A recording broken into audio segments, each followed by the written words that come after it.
Hello hello दोस्तों, स्वागत करते हैं आपका अपना क्लास एबी सिंह सर द्वारा। आपका अपना क्लास भारतीय दिव्यांग यूट्यूब चैनल।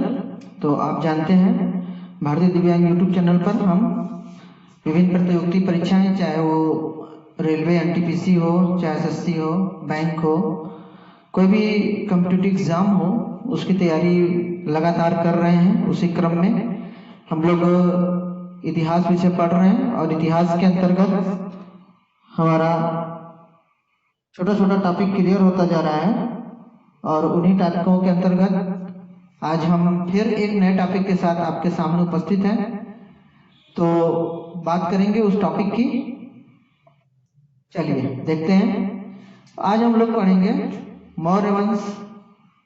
मौर्य वंश का एक बहुत ही प्रतापी राजा हुए हैं जिनका नाम है सम्राट अशोक। सम्राट अशोक, आप सभी ने नाम सुना होगा।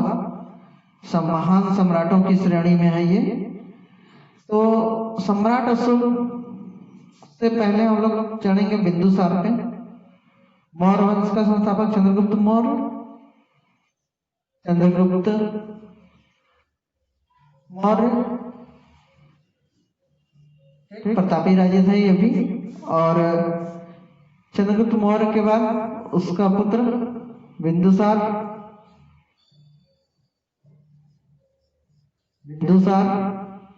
तो कभी कभी ऐसा सिंपल सा प्रश्न पूछ देता है कि बिंदुसार के पिता का नाम क्या था या चंद्रगुप्त मौर्य के बेटे का नाम क्या था। प्रश्न हमेशा दो तरफा होता है। किसी भी तरीके से, कहीं से भी, किसी भी प्रकार से प्रश्न पूछा जा सकता है। तो उसी तरीके से हमको कहीं से भी, किसी भी प्रकार से और किसी भी रूप में तैयार रहना पड़ेगा। जैसा प्रश्न पूछे वैसी हमारी तैयारी होनी चाहिए और वैसा हमें कार्य भी करना चाहिए।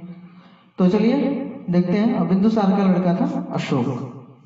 तो अशोक, तो कई बार प्रश्न पूछता है अशोक के पिता का क्या नाम था, और इसके अशोक के जो माता का नाम था वो हम देखते हैं। कई बार ये पूछा गया है। सुभद्रांगी। सुभद्रांगी इनकी माता का नाम था, अशोक की माता। तो ये बात ध्यान रखिएगा, अशोक की माता का नाम सुभद्रांगी था।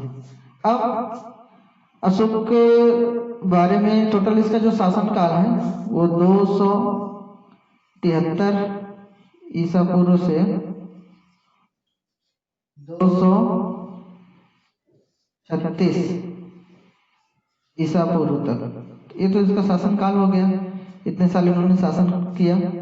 इसके बाद इसका जो राज्याभिषेक होता है 269 ईसा पूर्व में। तो ये एक इंटरेस्टिंग बन जाता है कि इसका राज्यकाल तो 273 से 236 ईसा पूर्व दिखाता है, लेकिन इसका राज्याभिषेक 269 ईसा पूर्व में क्यों हुआ। ये एक विषय इंटरेस्टिंग प्रश्न है। यानी 4 साल बाद, यानी जब इसके हाथ में सत्ता आई उसके 4 साल बाद इसका राज्याभिषेक हुआ। तो ये जो 4 साल का समय है, इसके पीछे कई बातें प्रचलित हैं। जो बौद्ध अनुश्रुतियां होती हैं, अनुश्रुतियां मतलब जो कथाएं हैं, उन कथाओं के अनुसार से ये कहा जाता है कि इसने अपने 99 भाइयों की हत्या करने के बाद यह गद्दी प्राप्त किया। यानी जो 4 साल का जो समय आप देख रहे हैं उसका यही मतलब है कि इसने अपने 99 भाइयों की हत्या की इन 4 सालों में, और उसके बाद इसने गद्दी प्राप्त किया। तो ये बात है इसमें। तो अब हम देखें एक्चुअली हुआ क्या था कि जो अशोक के पिता थे बिंदुसार, तो ये इनका जो बेटा था सुसीम, इसका भी नाम लिख देते हैं हम लोग, सुसीम। सुसीम को चाहते थे कि गद्दी सुसीम को मिले। तो जब बिंदुसार की तबीयत खराब हुई उस समय ये अशोक जो है अवंती के गवर्नर हुआ करते थे। अवंती के गवर्नर कह लीजिए, चाहे उपराज्यपाल कह लीजिए, उससे कोई मतलब नहीं है। आपको विभिन्न किताबों में कुछ अलग अलग चीजें मिलेंगी। तो जब ये इनके पिता की तबीयत खराब हो गई, अशोक को पता चला, तो अशोक अवंती से पाटलिपुत्र आ गए। पाटलिपुत्र, और पाटलिपुत्र में पिताजी के पास रहे और पिताजी की मृत्यु हुई। फिर इन्होंने अपने जो सामंत थे उन सामंतों के साथ मिलकर ये गद्दी प्राप्त की। और अशोक के पिता यानी बिंदुसार, जैसे कि मैं पहले ही बता चुका हूँ कि वो चाहते थे कि सुसीम गद्दी पर बैठे, इन्होंने सुसीम की हत्या कर दी थी। तो जो बौद्ध अनुश्रुतियाँ हैं या जो पुरानी जो कथाएं हैं उनके अनुसार यही है कि इन्होंने अपने 99 भाइयों की हत्या की थी, इसलिए इन्हें प्राचीन जो ग्रंथ है उनमें चंड अशोक के नाम से भी कहा जाता है। प्राचीन अनुश्रुतियों में चंड अशोक से नाम से भी जाना जाता है। तो पूछा जा सकता है प्रश्न कि सम्राट अशोक को चंड अशोक क्यों कहा जाता है? तो ये जो इन्होंने हत्याएं की थी, जो कथाएं प्रचलित हैं, उसी के हिसाब से इन्हें चंड अशोक कहा जाता था।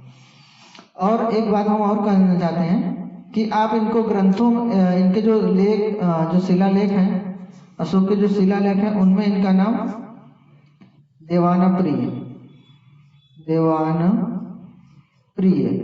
यानी देवताओं को प्रिय, ये नाम मिलता है इनके शिलालेखों में। अशोक को शिलालेखों में उनका नाम मिलता है देवानप्रिय, लेकिन जो अनुश्रुतियाँ, जो कथाएं हैं, उनमें इन्हें चंड अशोक कहा जाता है। तो इन दोनों बातों को क्यों कहा जाता है, दोनों में क्या अंतर है, इन सबको समझना बहुत जरूरी है। तो यहाँ पर मैं उपस्थित हुआ हूँ, छोटी सी क्लास है, बहुत डिटेल में हम लोग नहीं पढ़ेंगे। यहाँ पर मैं आपके सामने उपस्थित हुआ हूँ, जो अशोक हैं उनके जो शिलालेख हैं, उन शिलालेखों में उन्होंने क्या आदेश दिए हैं, उनके बारे में हम लोग चर्चा करेंगे।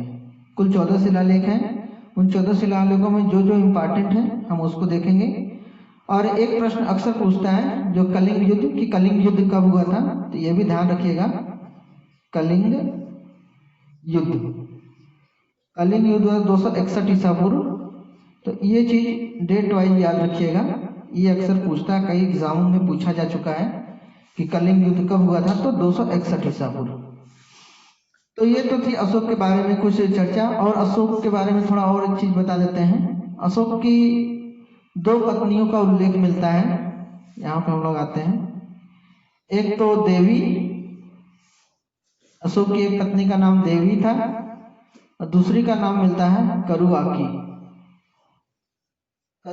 ये 2 उनकी पत्नियां थी, देवी और करुआकी। देवी से जो पुत्र हुए इनके, आप जानते होंगे, आपने सुना होगा, महेंद्र लड़का और संघमित्रा लड़की। ये 2 इनके पुत्र हुए, जिन्होंने बाद में ये बौद्ध धर्म का दक्षिण पूर्व एशिया में बहुत प्रचार किया, यानी फिलीपींस, इंडोनेशिया, सिंगापुर, श्रीलंका, यहाँ पर खास तौर से इन्होंने बौद्ध धर्म का प्रचार किया, महेंद्र और संघमित्रा। और ये जो दूसरी पत्नी थी करुआकी, इनसे जो पुत्र है तीवर। शिलालेखों में इनका वर्णन मिलता है करुआकी। आपसे वही प्रश्न पूछता है कि अशोक के जो शिलालेख हैं उनमें उसकी किस पत्नी का उल्लेख मिलता है, तो उसमें आपको करुआकी और उसके पुत्र तीवर का उल्लेख मिलता है। तो ये प्रश्न कई बार पूछता है, तो प्रश्न जैसे पूछता है वैसे तैयारी करना है, प्रश्न जहाँ से पूछता है वहां से तैयारी करना है, इन बातों को ध्यान में रखना है। तो चलिए अब हम बात करेंगे जो अपना मेन टॉपिक है शिलालेख की। चलिए देखते हैं शिलालेख अशोक के कौन कौन से शिलालेख हैं। जैसा कि मैंने आपको बता ही दिया कि कुल 14 शिलालेख हैं। उन 14 शिलालेखों में जो इम्पोर्टेंट हैं हम उनको चर्चा करेंगे। तो जो सबसे पहला इम्पोर्टेंट है, इसका पहला शिलालेख,